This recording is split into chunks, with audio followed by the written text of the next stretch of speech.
As with so many agricultural communities in Central Florida, Winter Garden was impacted greatly by the arrival of the railroad in the late 1800s.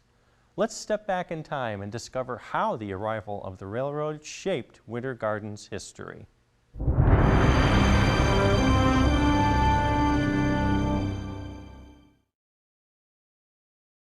There were two railroads that served Winter Garden and West Orange County. First was the Orange Belt Railway, which arrived in Winter Garden in November of 1886. The second railroad was the Tavares and Gulf Railroad. It arrived in Winter Garden in May of 1899.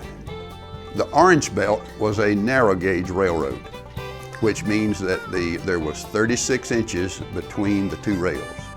A standard gauge railroad is 4 foot 8.5 inches.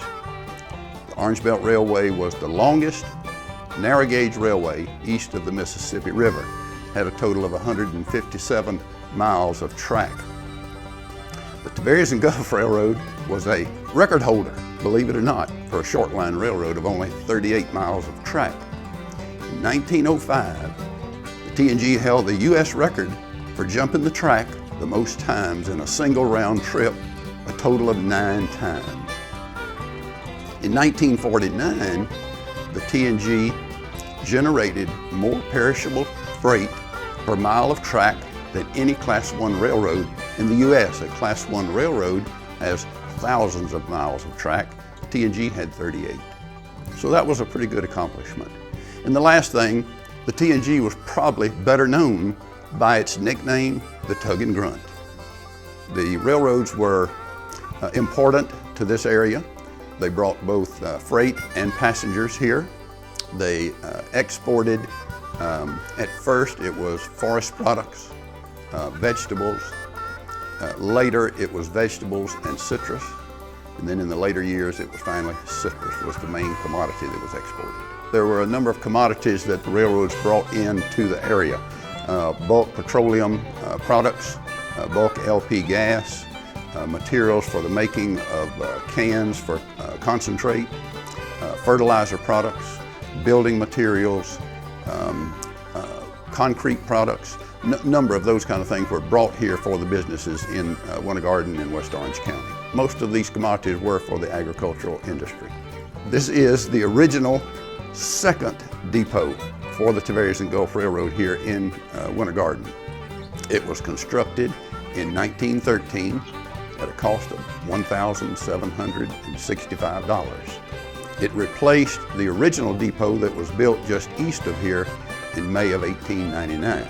We can't find any records that the fires that occurred in downtown Winter Garden, there were at least 2, damaged the depot. We believe that because of the growth of the area, the railroad decided to build a larger, more modern station. So this station was constructed in 1913 and served this community until 1969, when most of the lines through here were abandoned and the services were transferred to a mobile agency.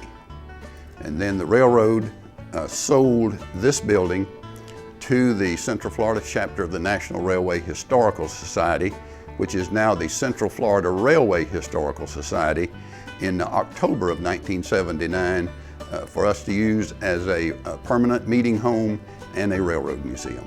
The museum opened officially May 21st, 1983. The museum was originally operated by it was then the Central Florida chapter of the National Railway Historical Society. In 2003, the society joined forces with the Winter Garden Heritage Foundation and the City of Winter Garden, and we're operated under a joint agreement between those 3 organizations. We have, of course, several items from the Tavares and Gulf Railroad. We have several items from the Orange Belt Railway. We have a large letter file cabinet from the South Florida Railroad that was in the original depot in Orlando. We have a 6-man motor car. We have a single-person velocipede. We have several other items from some of the predecessor railroads here in Central Florida. I was born and raised in Oakland. We lived about a block from the T&G. My dad used to take me out to wave to the train before I could even walk. So I got to know all the crew.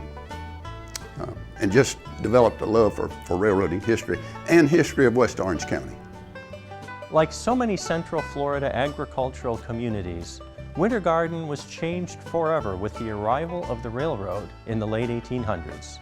Small, slow, narrow gauge lines were still far superior to shipping products by ox cart and steamboat.